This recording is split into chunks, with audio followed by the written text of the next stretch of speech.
Hello and welcome to our online seminar today.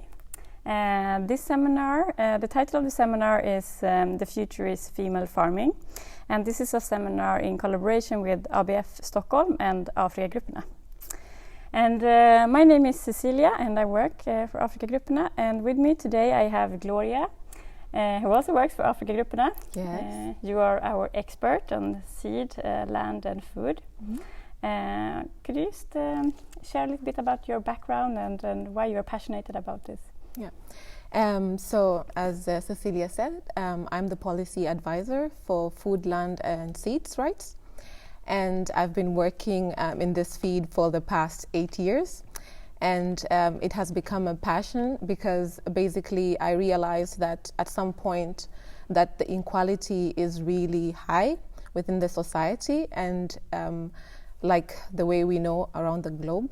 And I was like, oh, how could I contribute? And I thought the best way is just to know much more about this field and also just to get involved. And one of the ways is through advocacy and lobbying. And I really enjoy it. And also I'm very passionate about women's rights, and especially when it comes to property and land and ownership, and trying to find different mechanisms to contribute towards equality more in this sector. Yes, thank you. Yeah. I would just like to start with welcoming you all again, and since this is an online seminar, you can interact with us. So if you have any questions or just comments to Gloria or to us, you can write in the event and under the live broadcasting, and we will try to respond them as good as we can. Yes. And this is also a part of our digital garden fair that is running now for 2 weeks. And Gloria, you have been posting also some clips on our Facebook and Instagram page. So you can also go to our social media channels and watch them later. Yeah, but then we can start. And my first question to you is, the title of the seminar is The Future is Female Farming. Why does Afrikagrupperna work with female farmers, and why is it important to support female farmers? Yeah, basically one of the areas that we as Afrikagrupperna are working with is the future is female farmers. It's because it's part of showing solidarity towards our partners in sub-Saharan Africa. And currently we have more than 30 partners within sub-Saharan Africa, and we believe that together we can contribute to a more sustainable kind of system. But also women basically in the context of sub-Saharan Africa contribute to more than 80% of the food that is consumed within the continent. And this shows that they have already a very high contribution towards the food system, but yet they are the ones who are denied the resources, the natural resources. So they just have 25% of the resources. And this is more seen to be not just within sub-Saharan Africa, but around the world. Women are the ones who are marginalized and excluded when it comes to resources and decision-making process. And we believe that as Afrikagrupperna, with our partners who are like on the front line of advocating for this issues of equality, that female farmers are the future, female farmers are supposed to be supported, female farmers are supposed to be given space within a different platform to actually contribute to a more sustainable agriculture system. And also we have reports from IPCC, which is the UN climate change expert, saying that women should be, if women are given more opportunities, then they can actually contribute towards reducing the greenhouse gas emission as well. So that is just one of the aspects why. Great. But can you tell me a little bit more about how our partner organizations are working to advocate for female farmers' rights? Yeah, so we have different partners. Some partners have more kind of an non-governmental organization structure where they work in terms of like we work as Africa Grupperna, and they have trainings and they have capacity building. And then we also have partners who are more like movements. So they are more very passionate and radical in their struggles, and then also advocate for a more sustainable agriculture system. And one example is the Rural Women Assembly. And they are across more than 10 countries within sub-Saharan Africa. And what they do, they train the communities among themselves. They share the knowledge that they have on seed in terms of how to save seed, how to use seed. And this is all tradition and indigenous seed, very different from the conventional seeds that many of you are aware of. And then, but also we have other partners such as UNAC who participate much more in seed bank. So these are more building up seed bank communities within the and UNAC is the National Farmer Union in Mozambique. Yes, exactly, exactly. And they do amazing work they have association within the ground, and these association save seeds, and these are all indigenous seeds, because we know that farmers not only within sub-Saharan Africa but around the world do use indigenous seeds. Yeah. And currently there is only one bank, seed bank, that is more on indigenous seeds, which is in India, run by Vandana Shiva. But UNAC has a smaller seed bank, and their aspiration is more to have a stable seed bank that will last for 3 years than just having a seed bank that is more seasonal. Okay. So this is one of the way our partners work, but also trying to change different policies, different laws that tend to marginalize community or restrict rights to farmers or women. And that is also present in Angola as well, and also Namibia, where we work, and even in South Africa. But I know you were in Mozambique last year. Yes. And met some farmers who are members of UNAC. Yeah. Can you tell me a bit about their work that they're doing with their local seed banks, and how do they share and exchange seeds? Yep. So basically this whole process of exchanging and saving seeds among farmers has been done for generation and generation. So it's not like a new concept. It's been for hundreds and hundreds of years.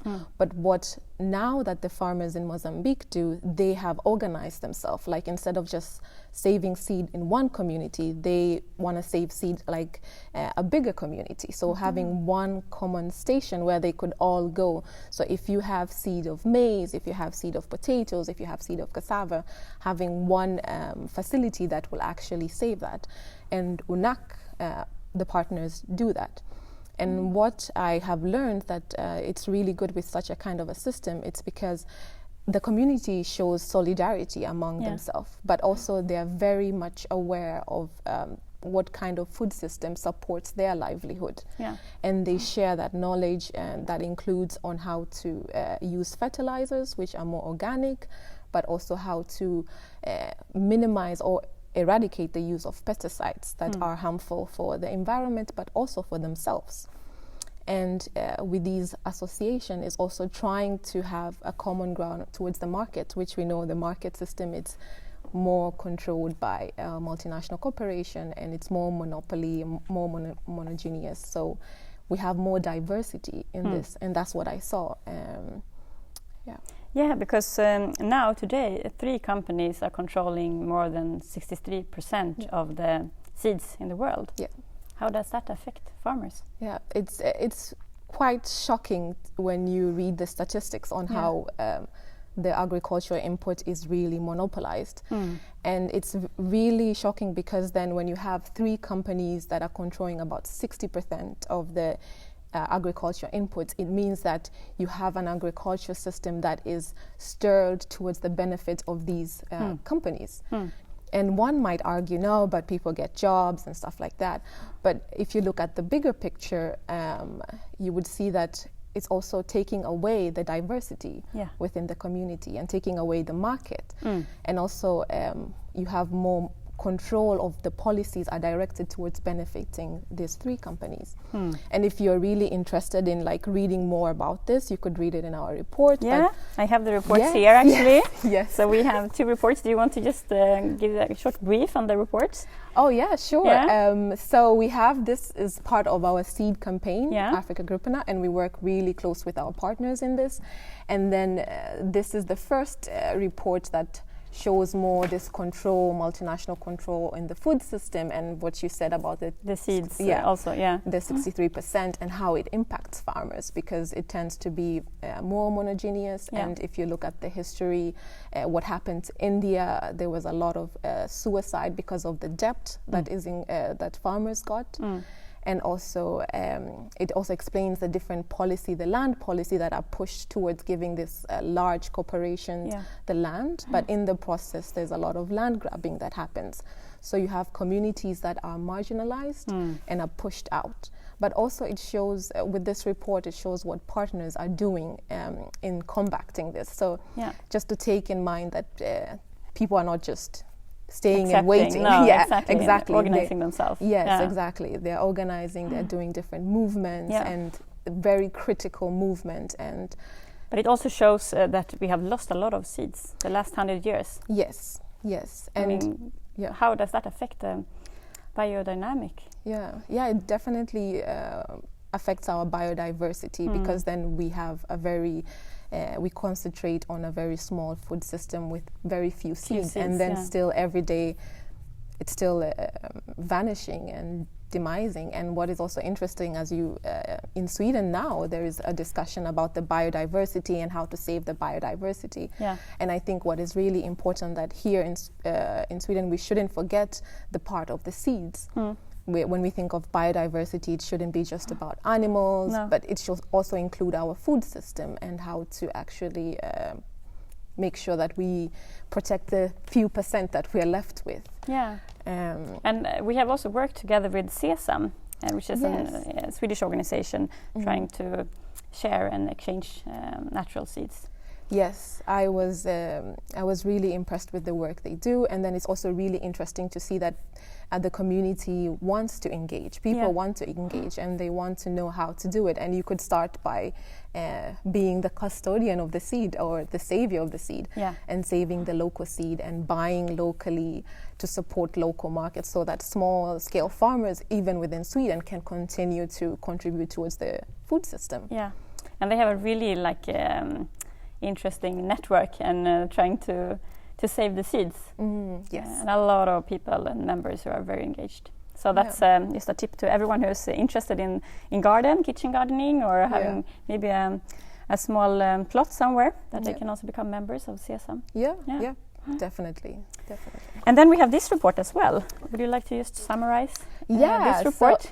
This report, we tapped into more of ecofeminism, like to see how women, because there's study shows that the exploitation of women and abuse of women is really connected with the exploitation of the environment. So we tapped into that and just show that the oppression that women face with this exploitation of resources, and that includes like land grabbing. And then we also, within both of our reports, ask for people to sign petitions, to make decision makers more accountable in the way we give agriculture aid, and also in the way the EU structures its policies in terms of trade, in terms of agriculture, just to support more female farmers, and not just to support any female farmers, to support small-scale female farmers. And this is not just within sub-Saharan Africa, although the campaign focuses on that, but it's around the world. So it could start with supporting small-scale farmers within Sweden, but also to support small-scale farmers within countries in Latin America, and also in countries within Africa. And if you want to download these reports, you can just go to our website.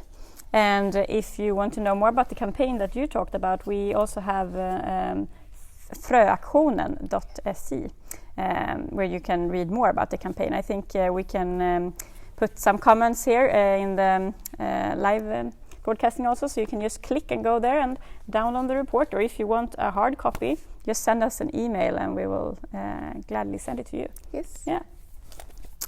So let me see if we have received any questions.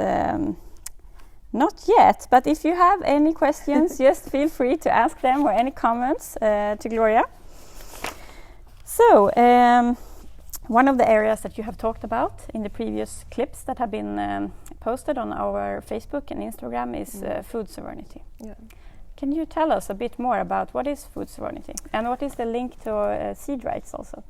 Yeah.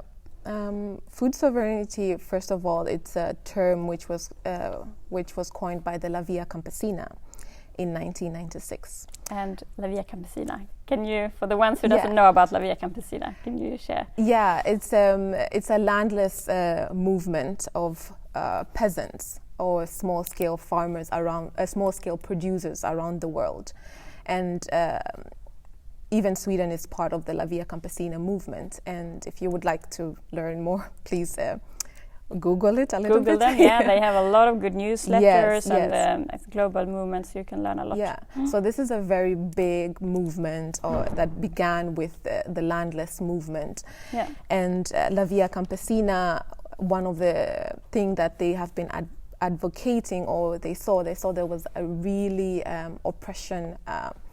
the oppression of small-scale producers with their natural resources, and their food system, and there wasn't a control or a mechanism to support that. So La Via Campesina considered food sovereignty to be more of a human right. Yeah. Like the right to food is a human right, and food shouldn't be only taken as a commodity. It's your basic right. And I'll just read their definition of food sovereignty. So La Via Campesina in 1996 stated that food sovereignty is the right of people to healthy and culturally appropriate food produced through ecological, sound, and sustainable method, that they are right to define their own food system and agriculture system. And I think this kind of definition of food sovereignty goes beyond to just basic, just producing food. It's also how food is distributed, how the food system, how food goes to the market, how it's consumed, and how does the small-scale farmer role within the food system.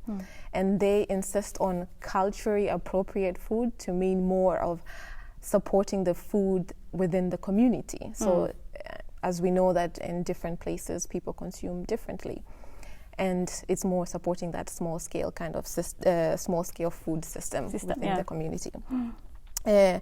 But also trying to protect the biodiversity of the community. So producing more with agroecology and not just this intensive pesticides and herbicides kind of agriculture system, which tends to deplete the soil and also which contributes to the greenhouse gas emission.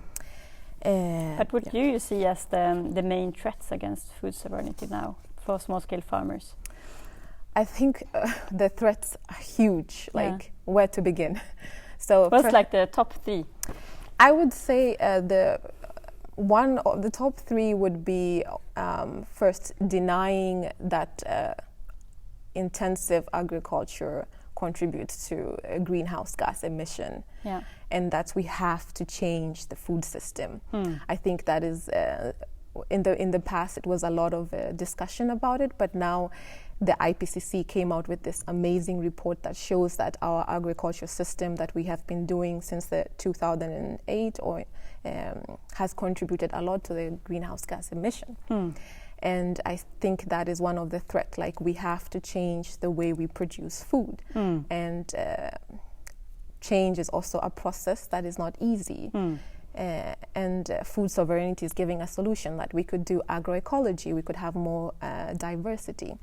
So the other threat, besides climate change, the other threat is in terms of different policies that we have in relation to how we manage our land in different places. That also hinders the process of food sovereignty, because you have different countries that they look more of the number, like, oh, okay, we need to produce as fast, as quick as possible because we need the food, and not taking into account how the food is produced. So in that process, you have like land grabbing, which tends to push away farmers. So if farmers are pushed away from their land, they can't contribute towards a food sovereignty system.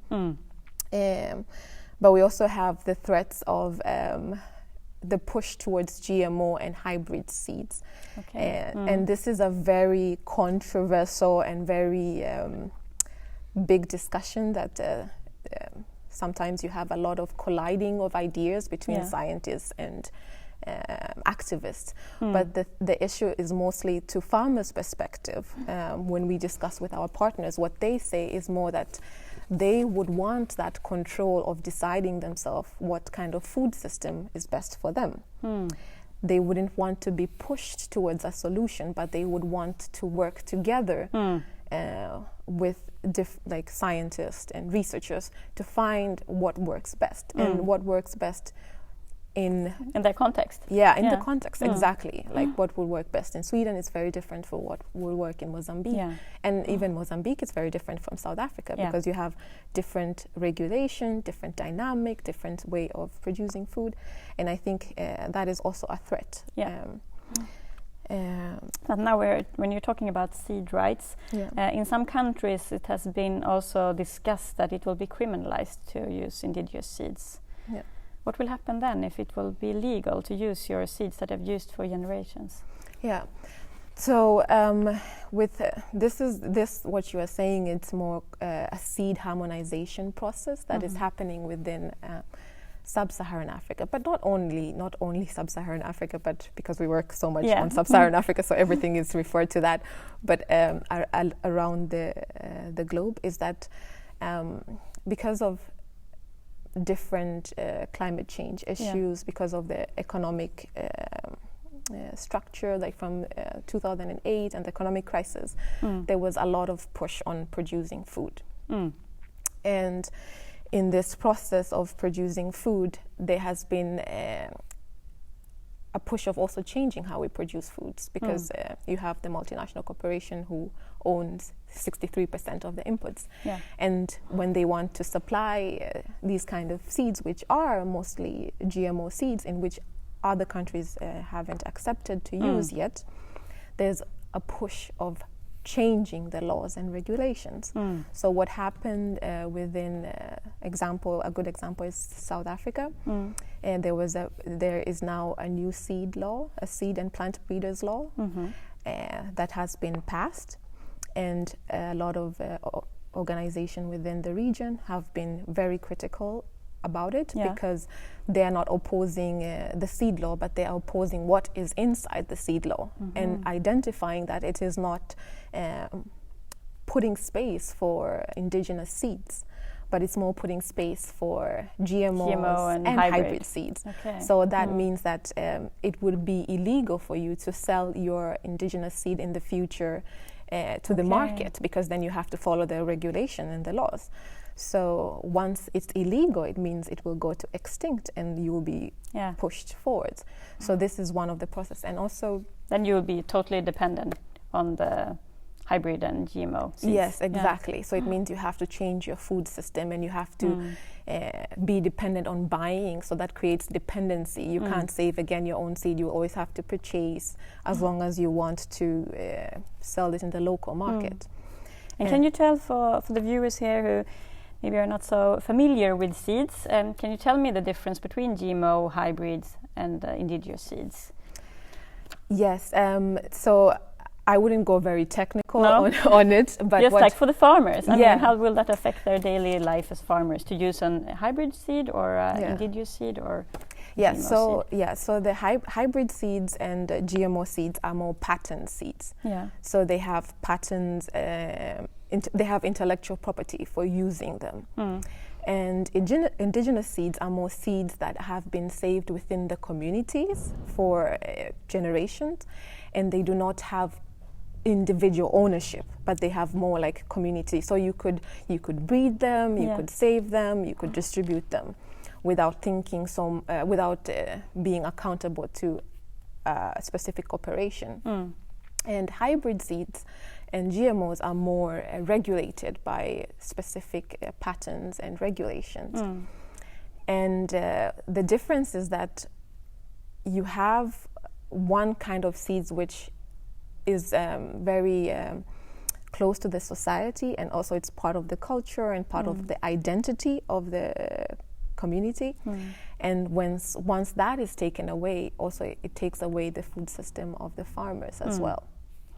And even in our report, we have identified that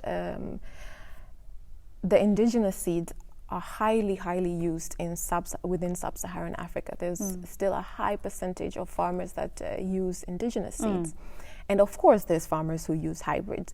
And of course, there's farmers who use GMOs, which is, for example, in South Africa. In other countries, it's not allowed. It's only allowed for trials.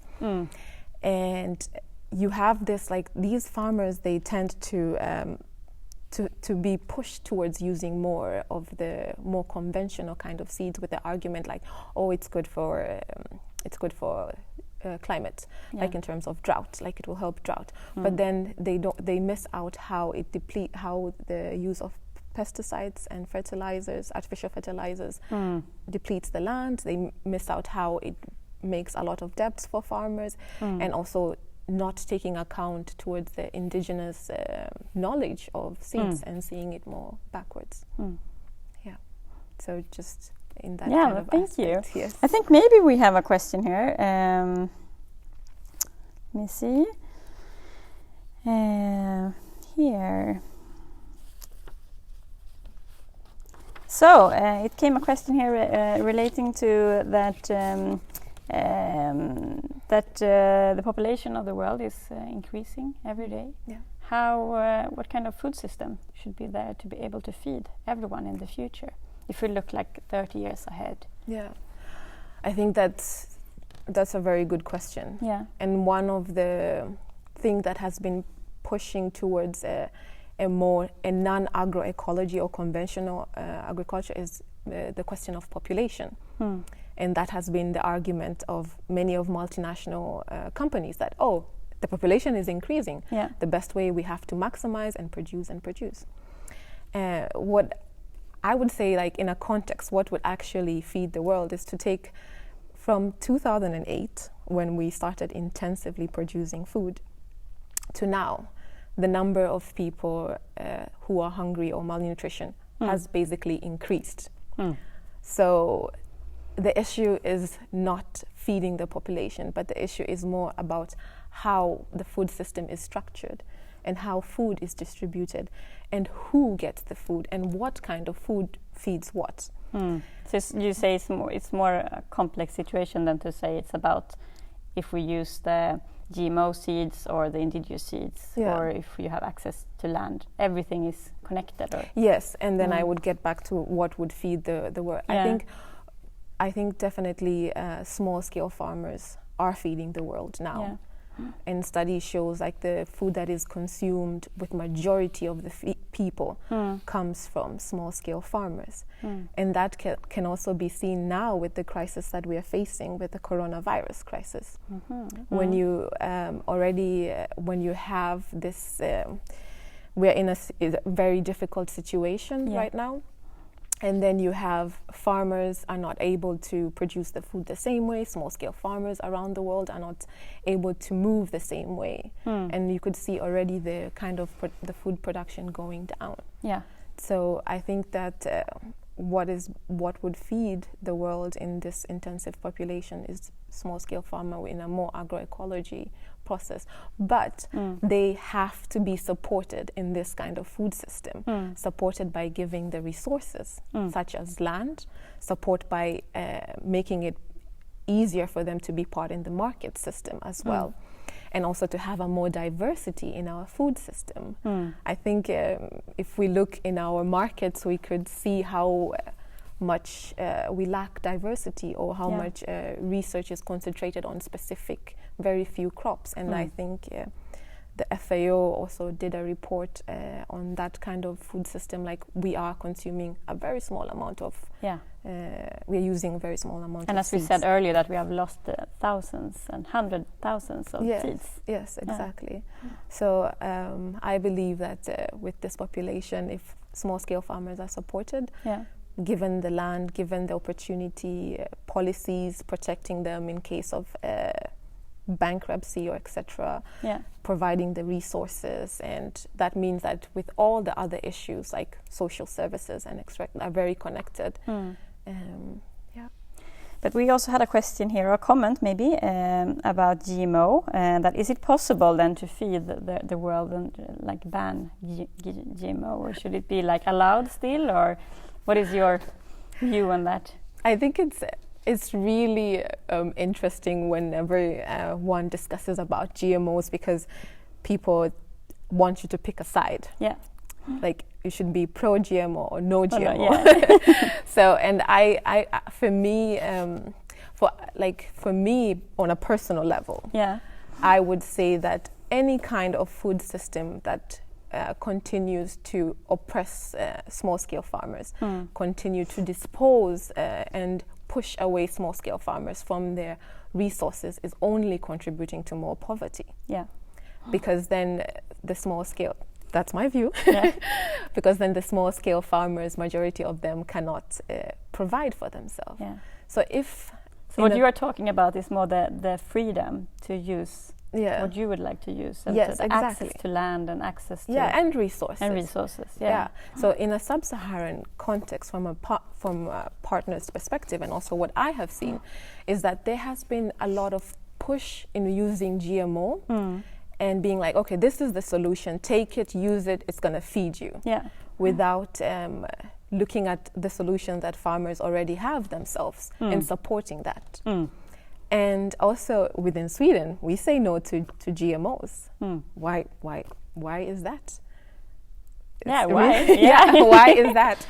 Because, so I think that what is really important is that to support the farmers' system that they have, and majority of the peasant, if you call them small-scale producers, are using agroecology.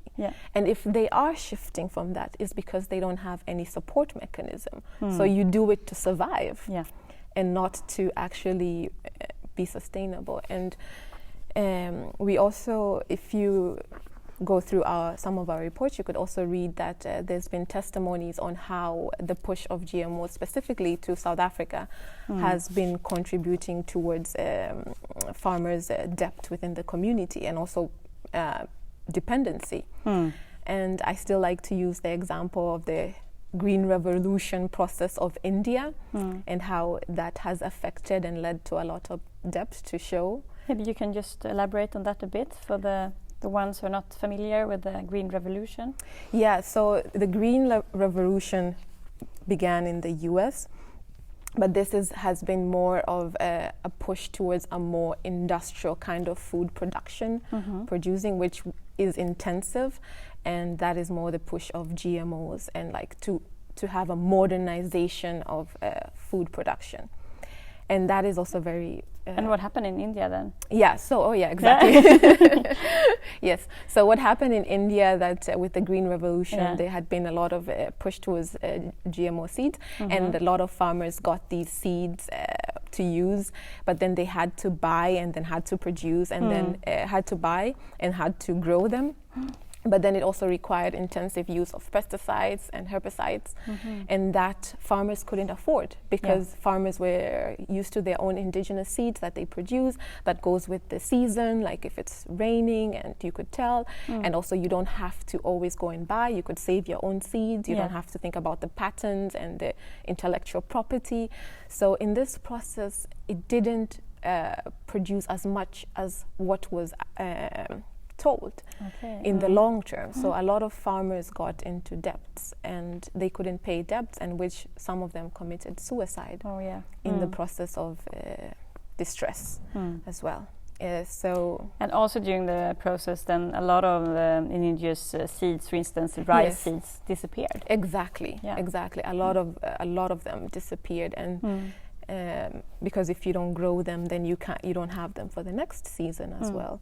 So that is one of the challenges, and that's what our partners, Rural Women Assembly and UNAC and La Via Campesina for Southern Africa, are really concerned, like that we should learn from that and not go back to the same kind of system.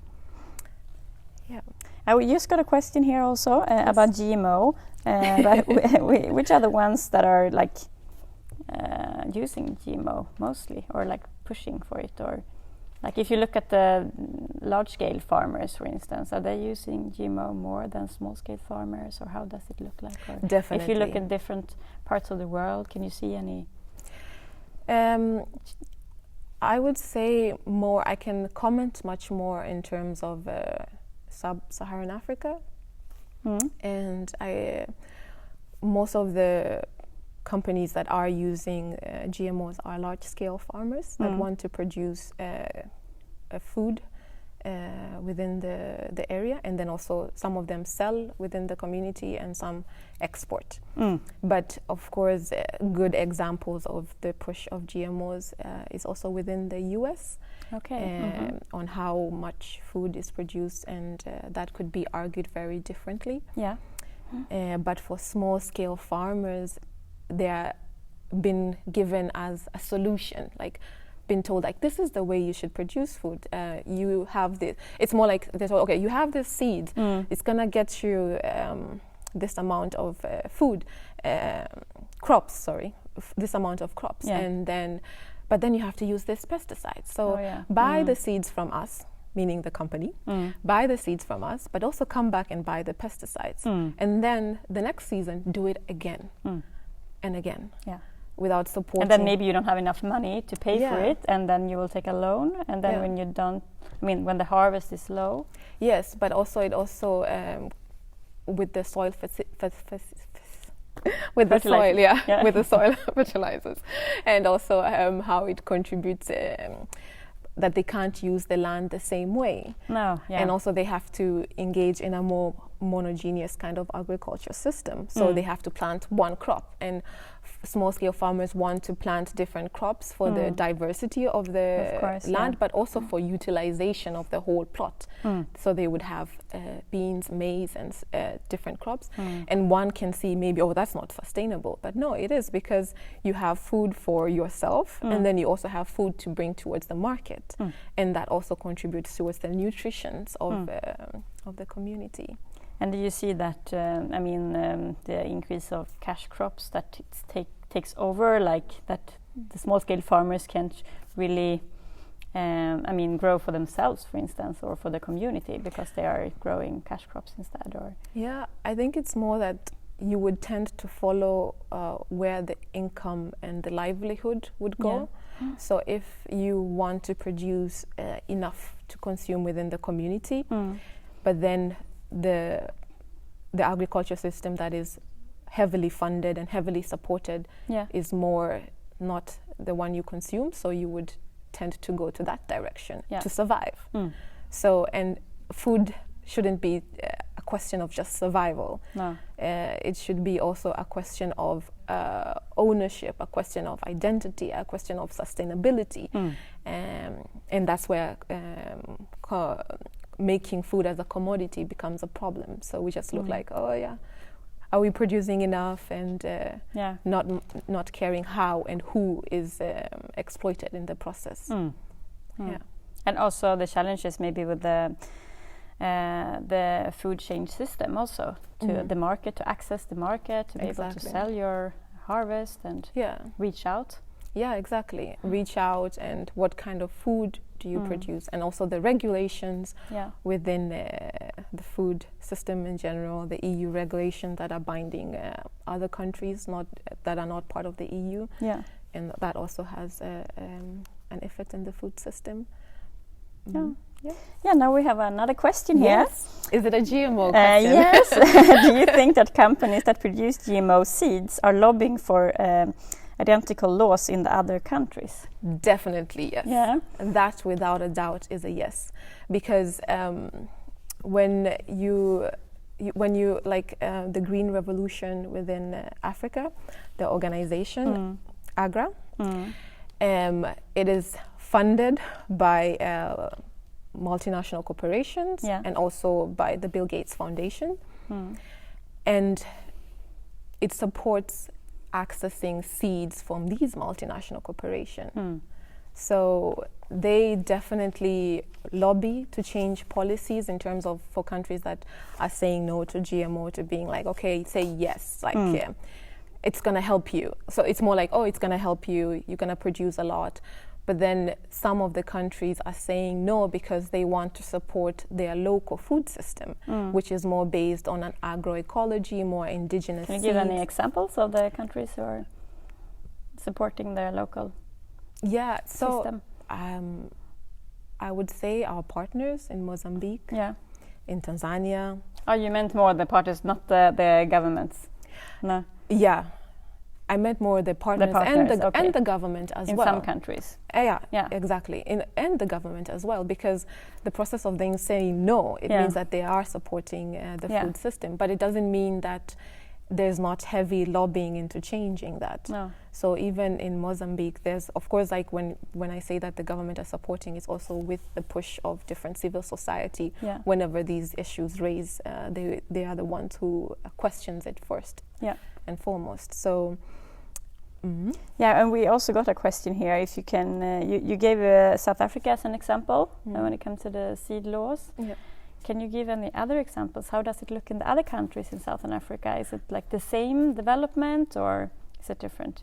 Yeah, so within the African countries, there are different regional integrations. And these regional integrations are such as SADC, East African Community.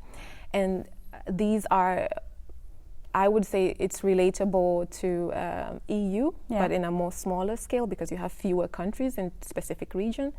And then these countries regulate different regulations. So what happens is that, like in the East African Community, there was a proposal of the seed laws and plant breeders laws. And you have organization within these countries that actually said no to it because it had not included the indigenous seeds. So for now, it's actually South Africa that has this new law, the seed and plant breeders law. But then there's been a push towards having it also in East Africa Community. And what the partners are arguing for is that you have to include and recognize that there is this kind of food system that our small-scale farmers are engaged, and majority of the small-scale farmers are engaged. And denying that them in the regulation and the law is also creating gaps for exploitation. And that's what happens with land grabbing as well. I just wanted to come back to that actually with land grabbing. Maybe you can just give like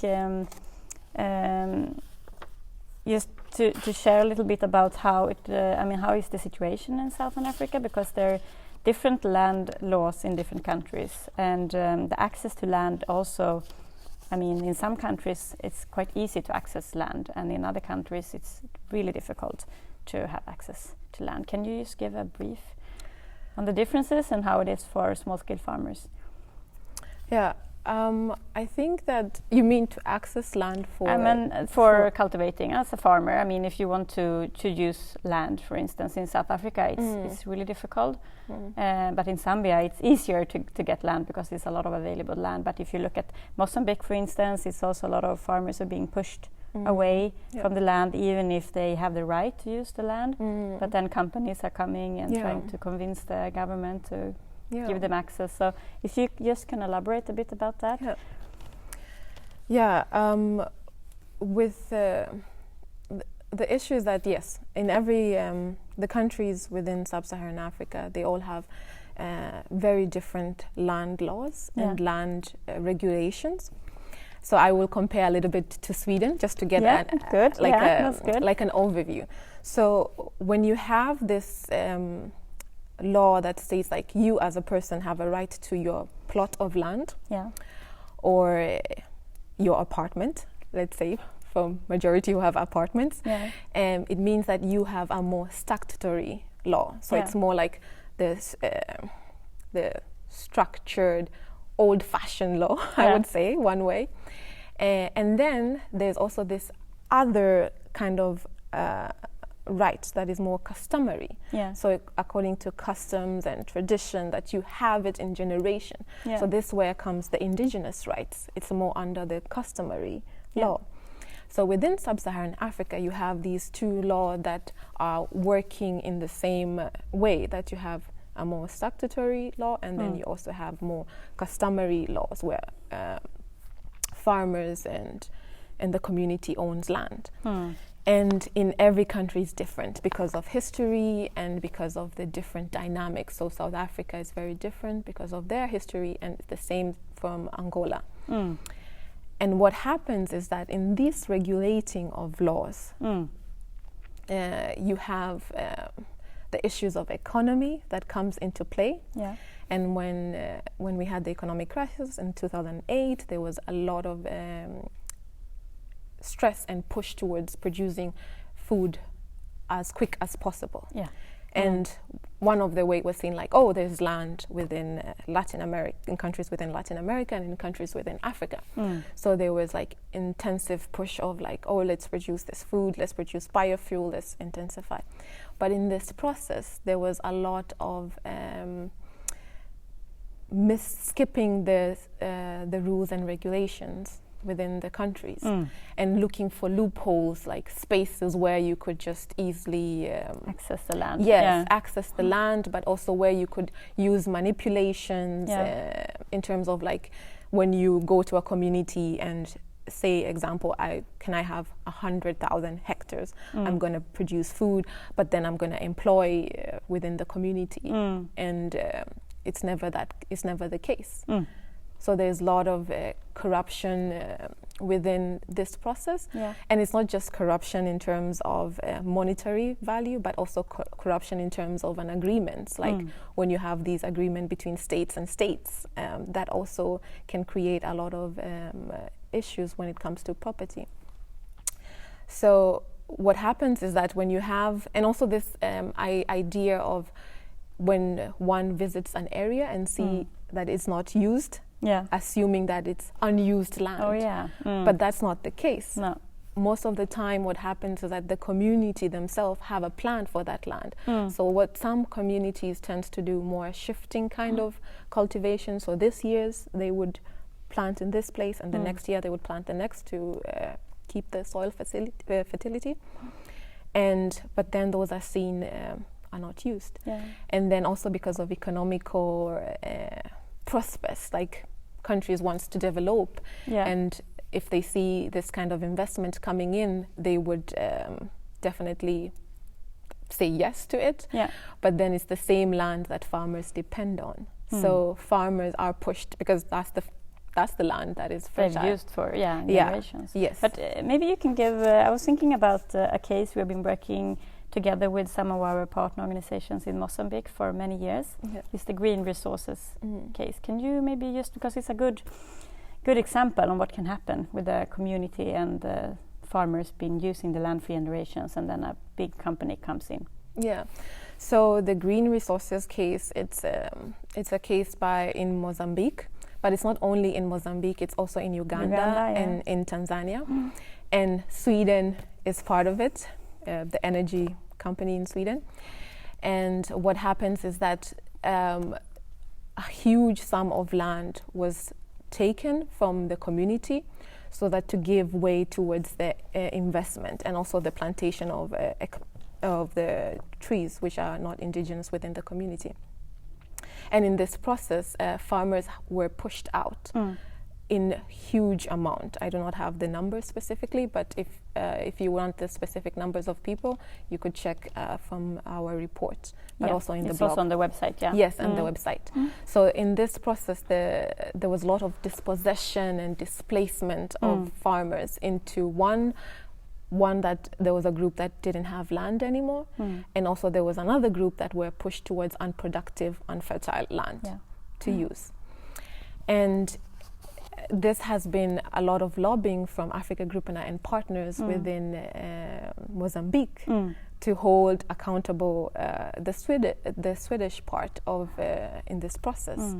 And we also got like positive, good news that the Swedish company, the energy Swedish company, has stopped to invest in the one in Uganda. The withdrawal from the Uganda. Yeah, they withdrawed their funds, so which is really good, and there's still been a lot of push to do the same.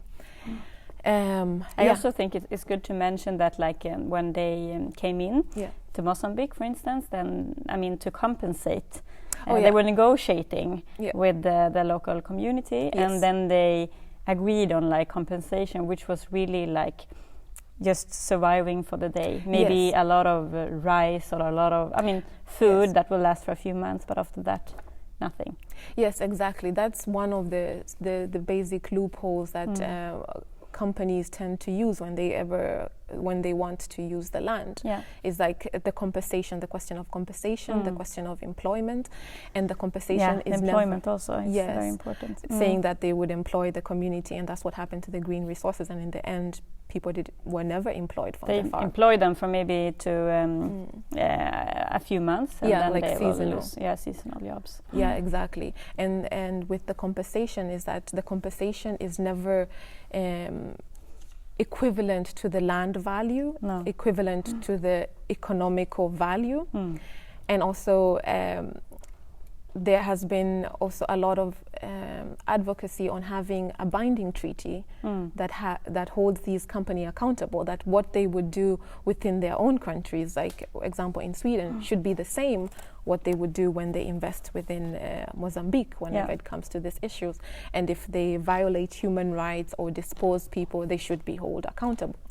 And right now it's not the case, and I think that that's what gives a lot of power to these companies. They can do whatever they want because nobody's going to hold them accountable. Good. Now it's only 5 minutes left. Time is going so fast. And we got one more question. Where is it why is it impossible for small-scale farmers to compete with the multinational companies in terms of land and resources? Should we still approach the ideal way of small-scale farming or find a midpoint with the multinational companies? I think that the process of gaining monopoly in the seed companies has happened since a long time, from the 1990s, where over 200 small seed companies were pushed out of business or bought by the multinational corporation. But I also think that it's the way we view our food system and what we consider as important. If we also have a different perspective of looking at it and seeing that, actually checking, okay, how many are we, and what kind of food does majority of the people depend on, and not just what kind of food is on the shelf. I think that would really change our mindset towards it. But also if we look at the climate issues that is happening, if we look at how much I'm also thinking about the crisis we have now with the corona. Exactly.